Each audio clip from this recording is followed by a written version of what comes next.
Why should Brenda Spencer be let out of prison? Everyone changes, and I feel that everyone deserves a second chance. February 21st, 2025. For the 7th time, San Diego's most infamous killer stood before a parole board. I'm asking for the chance to prove to the board members and my victims that I have changed and that I am no longer a threat to society. And for the 7th time, her plea for freedom was denied. We're not going to see any change. Decades have passed, but her chilling words, "I don't like Mondays," still echo. She said, "I don't like Mondays." I mean, that's kind of a bizarre sociopathic comment. A haunting reminder of the lives shattered by her actions. When Brenda Spencer opened fire back in 1979, it was the first shooting ever in the U.S. on an elementary school campus. Why do these killers speak?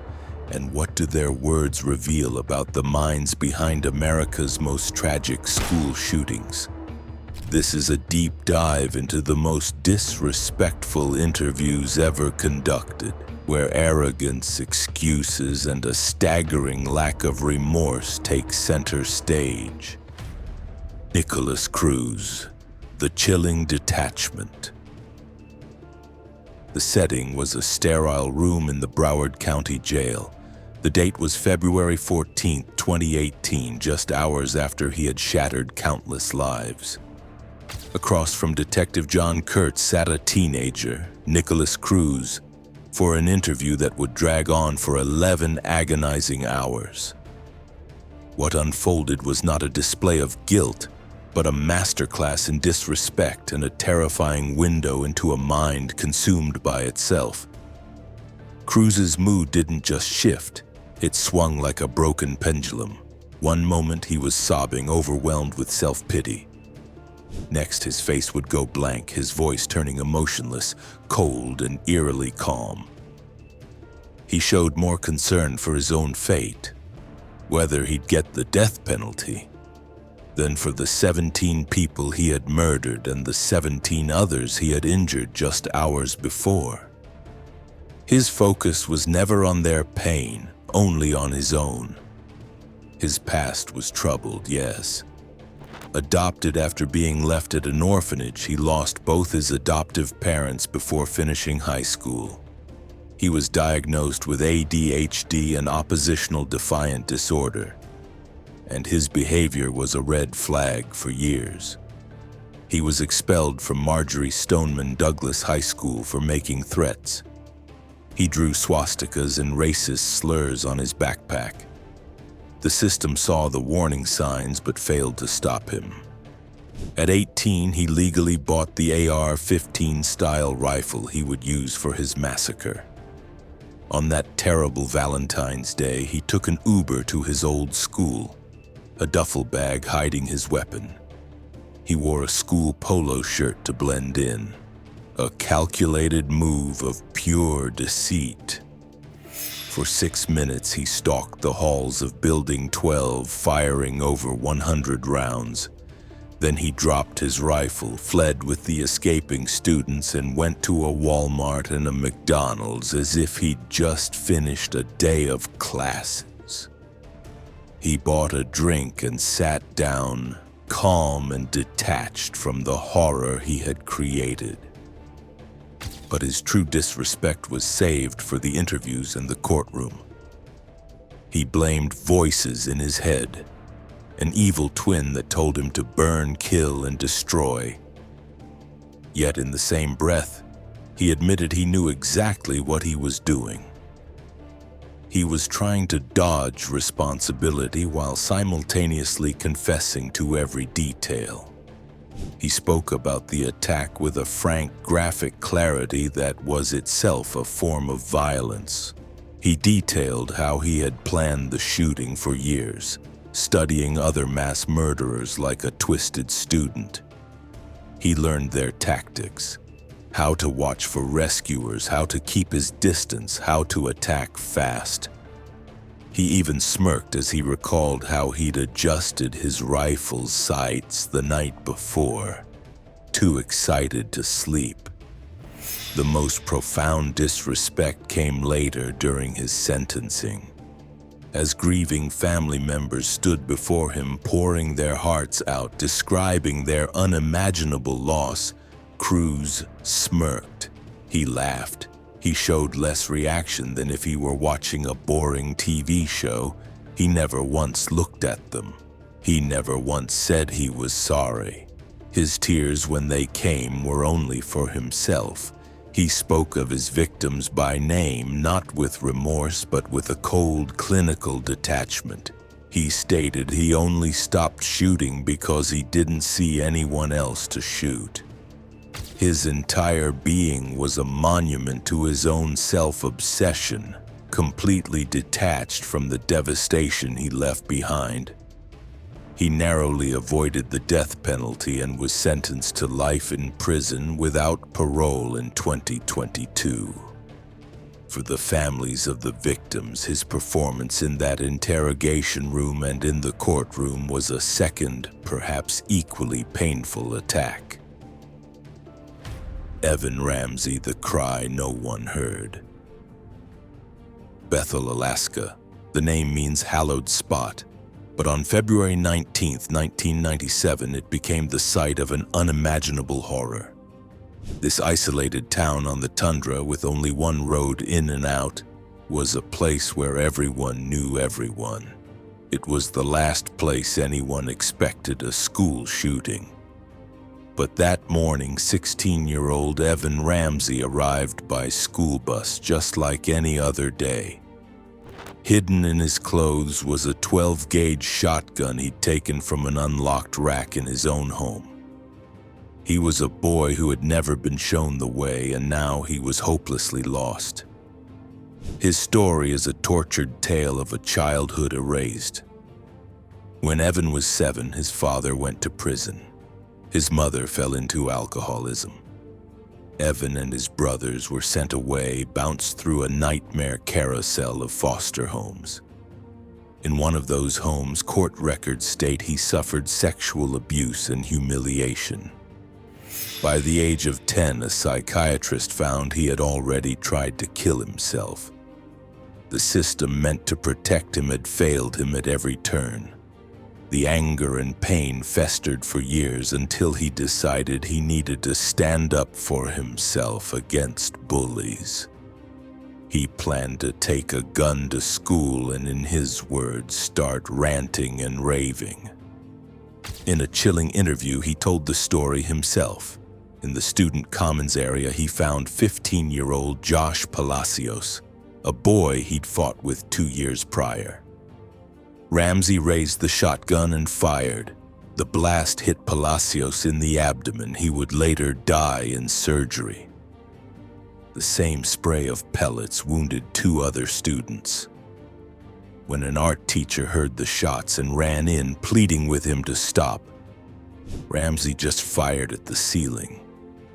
He was in a trance of his own making. He then walked into the main lobby and saw Principal Ron Edwards, a man dedicated to helping kids like him. Ramsay shot him twice, in the back and the shoulder, killing him. He was shooting at the very structure meant to save him. As police arrived, he shot at an officer who fired back. In that moment, standing at a stairwell, Ramsay finally broke. He put the shotgun under his chin, then suddenly said, "I don't want to die." He laid the gun down and surrendered. The boy who had felt so powerless was now surrounded by the terrible power he had unleashed. He recounted that day with a shocking, emotionless clarity. He talked about doing laps around the commons, how people hid, and how he pointed the gun and shot the principal. His description was mechanical, like he was describing a video game. He even claimed the gun went off on its own. When asked what he hoped to achieve, his answer was chillingly empty. Killing several others. The desire was there, but if it happened, it happened. He showed no real understanding of the finality of death, of the lives he had taken, of the families he had destroyed.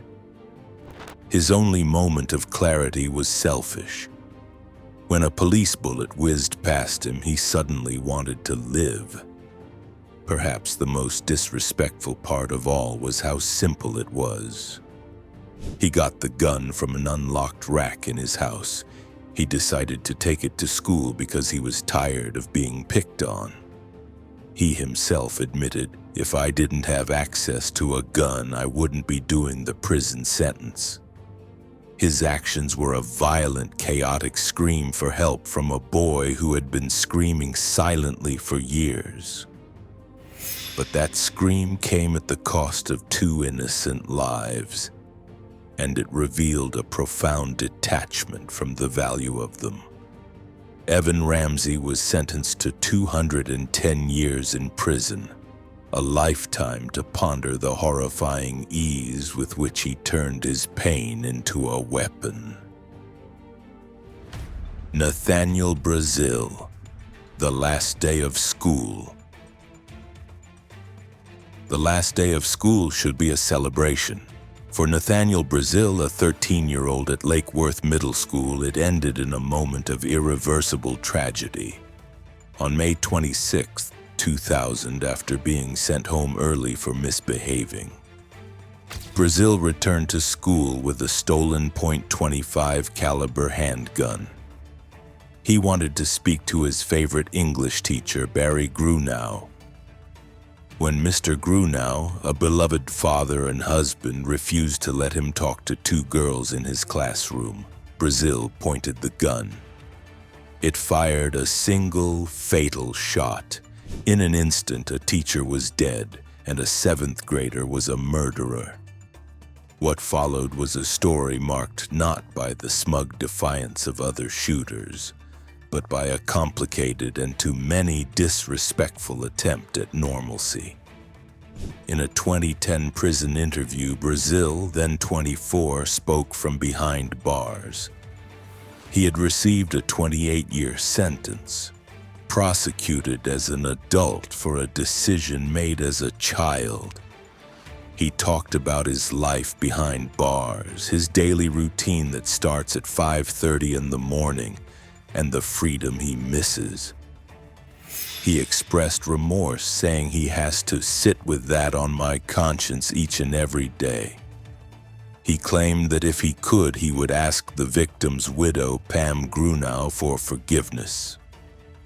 Brazill questioned his severe punishment, arguing that a 28-year sentence for a 13-year-old was a bit severe. He even filed lawsuits against the prison system, claiming his rights were violated when he was put in solitary confinement. He spoke of his future plans, attending law school, becoming a great person people could depend on. He said getting in trouble again was unimaginable.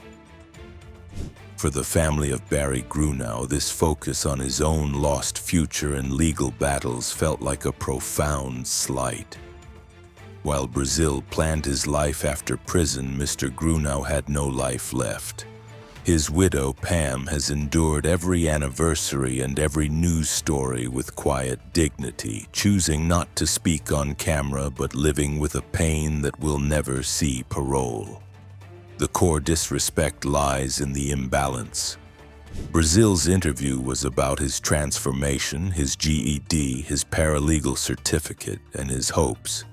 He presented himself as a victim of a harsh system. But he was the one who brought a gun to school to feel big or powerful. He was the one who ended a life. Nathaniel Brazill will be 40 years old when he is released. He will have a chance to become the person he describes. Barry Grunow will never have that chance. Brazill's story is a haunting reminder that while a killer can dream of a second act, his victim's story ended on a school hallway floor, a tragedy forever overshadowed by the disrespect of a single selfish act. T.J. Lane, the smirking killer. On March 19, 2013, a courtroom in Chardon, Ohio was packed with grieving families seeking justice. They were about to confront the boy who had murdered their children. But T.J. Lane was not there to listen. He was there to perform. As the judge prepared to deliver his sentence, Lane calmly unbuttoned his blue dress shirt. Underneath was a white t-shirt with the word killer scrawled across it. A smug, cold smile spread across his face. It was the same shirt he had worn the day he committed his crimes. This was not an act of remorse, it was a final, vicious act of disrespect. Lane's life had a troubled start. Born in Cleveland, Ohio, his home was a battlefield. His parents' relationship was abusive and ended in a bitter divorce. His father had a long history of domestic violence, drug abuse, and arrests. This chaos shaped Lane into an isolated, angry young man. He was sent to Lake Academy, a school for students with severe behavioral problems. He was a loner who clashed with peers, but no one saw the storm brewing inside him. On February 27, 2012, that storm broke. The 17-year-old walked into the cafeteria at Chardon High School. Without a word, he pulled out a .22 caliber pistol and began firing. The attack was swift and merciless. When it was over, 3 students were dead and 3 more were severely injured. One of the victims, Nick Walczak, was left paralyzed. Lane was captured quickly, and during his interrogation, he was chillingly calm. He admitted to the shootings but offered no reason why. His emptiness was as terrifying as his violence, but his true evil was reserved for the courtroom. Throughout his trial, he never stopped smirking. As heartbroken parents stood before him describing the gaping holes he had torn in their lives, he laughed. He looked them in the eye and smiled.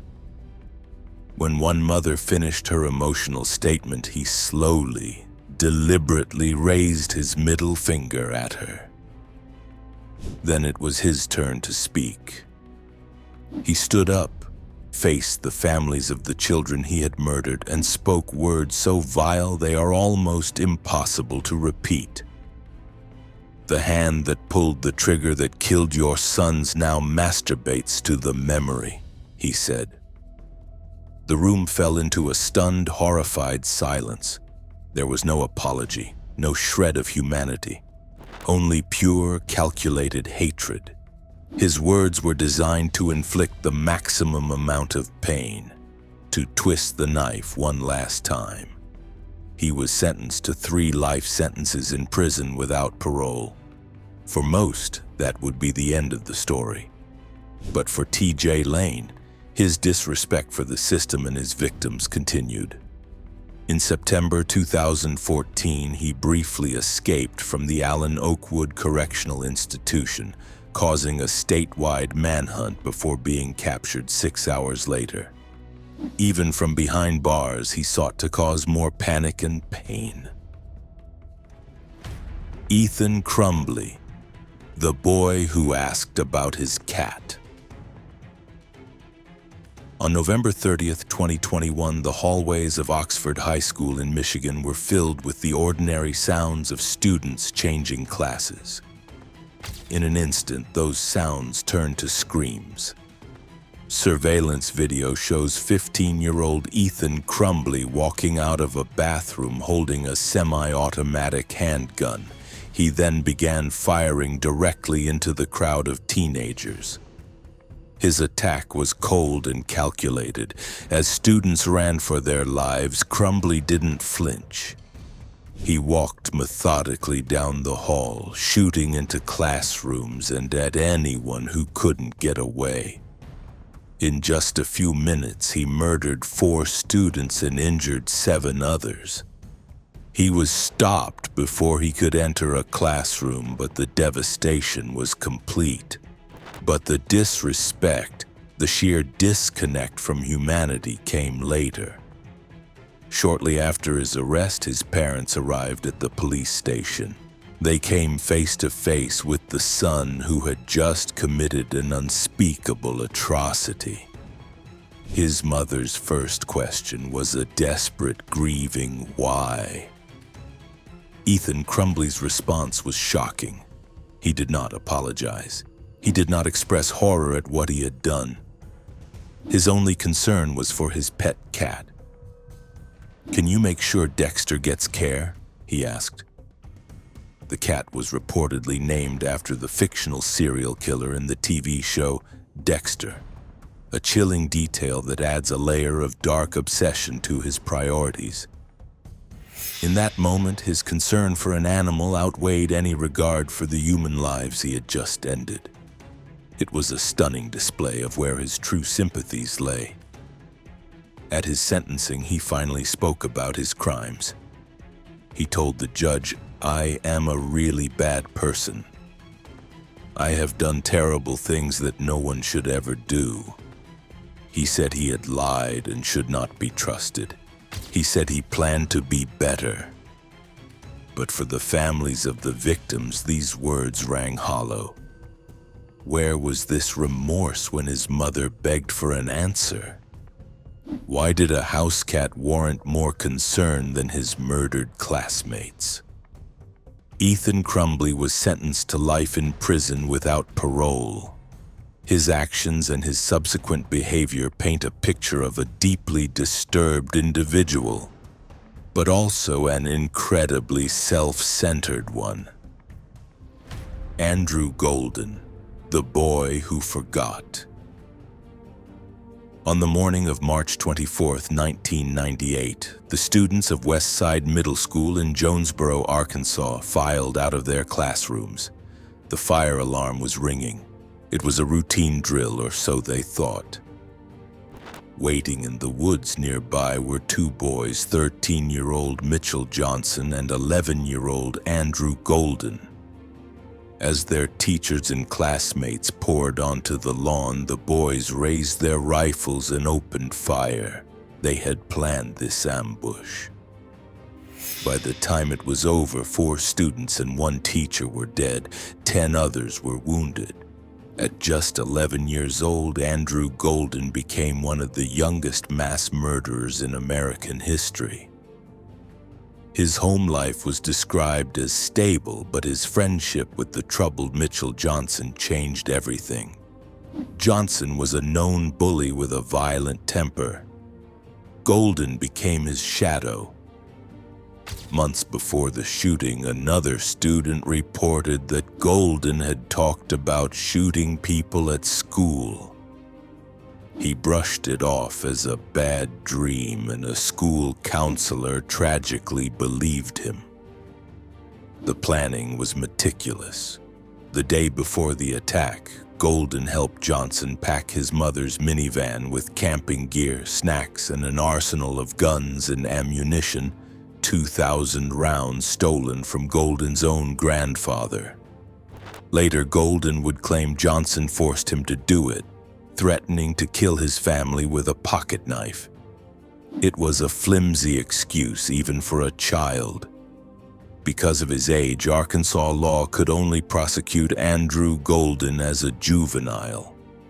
He was convicted of 5 counts of murder, but the harshest sentence possible was confinement until his 21st birthday. For taking 5 lives, he would serve less than 10 years. The punishment was a slap on the wrist, a profound insult to the victims and their families. In a 2008 interview, a decade after the massacre, he was asked about that day. He claimed he couldn't remember any of it. He said a motorbike accident had caused amnesia. He couldn't even recall the gun he used. He showed no remorse, expressed no sympathy for the families whose lives he shattered. When asked if he feared their revenge, he calmly said he did not. It was not a threat. He had moved on even if his victims never could. His story ended on July 17, 2019, when he was killed in a car crash. For the families of Westside Middle School, it was a grim and final chapter. Andrew Golden's legacy is one of profound disrespect for the law that gave him a second chance, for the memory of his victims, and for the truth he claimed to have forgotten. He was a boy who helped execute a horrific plan and then, as a man, pretended it never happened. But what if instead of silence, one shooter chose to step forward years later and reveal exactly what was going through his mind? Inside the mind of a school shooter. 20 years after a school shooting, John Romano returned home to tell his story. He knows the video he shared will be hard for some people to watch. In 2004, when he was 16, he walked into Columbia High School with a shotgun. Romano says his aim then was never to hurt others on purpose. He felt empty and wanted his life to end. That day, a teacher was shot and hurt. Students hid under desks. The vice principal fought with Romano and took the weapon. He was arrested and later went to prison. For the first time, Romano has offered a clear window into his mind and the details of that day. He says he does not want forgiveness. He wants to help stop another shooting. He works now to teach people how to spot the signs of deep trouble and depression. The kinds of signs schools do not always teach. After prison, Romano talked with law officers to help them see red flags early. He also helped the homeless. While helping others, he was attacked with a sword and badly hurt. He says he forgives the man accused in that attack and hopes that person gets help. Today, Romano is focused on being a force for good. Brenda Spencer, I don't like Mondays. The morning of January 29, 1979 was a typical Monday at Grover Cleveland Elementary School in San Diego. Children gathered outside, waiting for Principal Burton Ragg to open the gates. Across the street in a small house, 16-year-old Brenda Spencer sat by her window with a .22 caliber rifle, a Christmas gift from her father. Without warning, she began to fire. Her first target was a 9-year-old boy, chosen because he was wearing her favorite color, blue. As children screamed and ran, Principal Ragg and custodian Mike Sucher rushed to help them. Spencer shot and killed them both.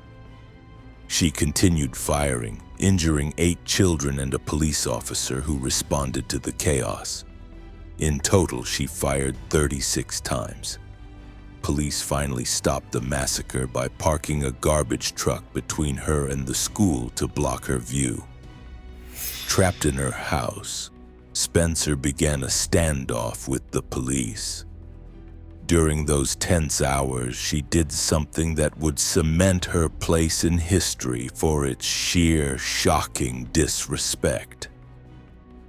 A local newspaper reporter called houses in the neighborhood at random, and Spencer picked up the phone.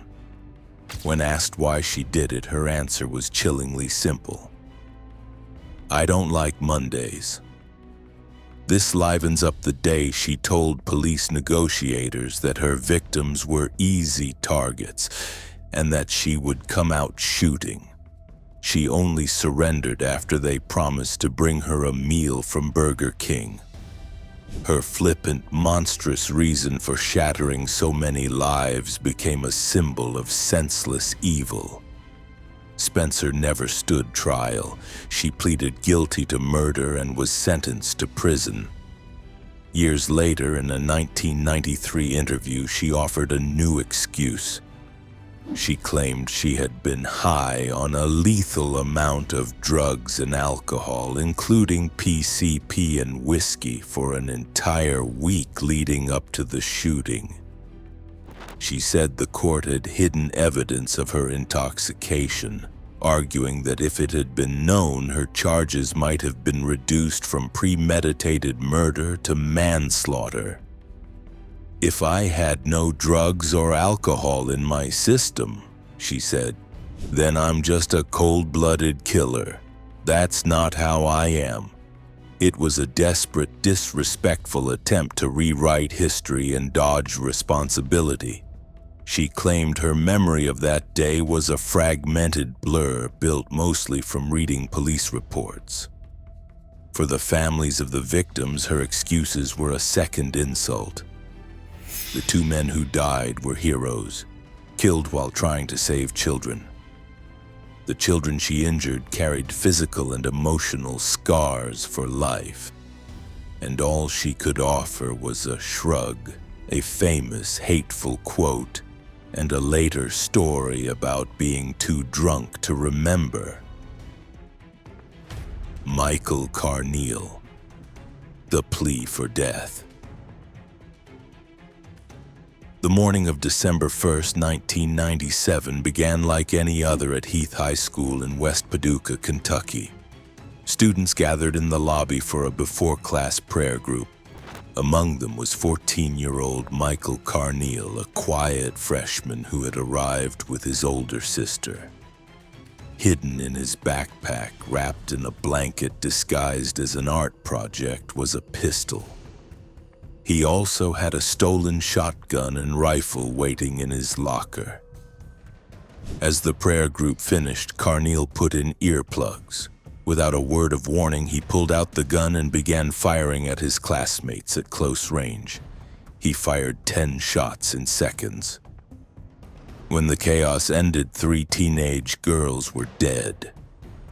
5 other students were wounded, one of them left permanently paralyzed. Then, as the school's principal rushed toward him, Carneal dropped the gun. His first words after the shooting were not of defiance, but of despair.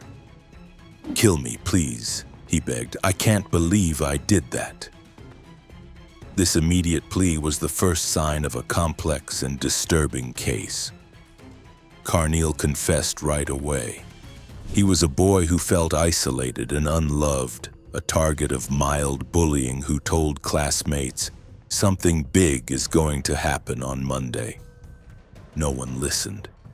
In the weeks before the attack, he had methodically stolen guns from his home and a neighbor's house, showing a level of planning that contradicted his later claims of impulsivity.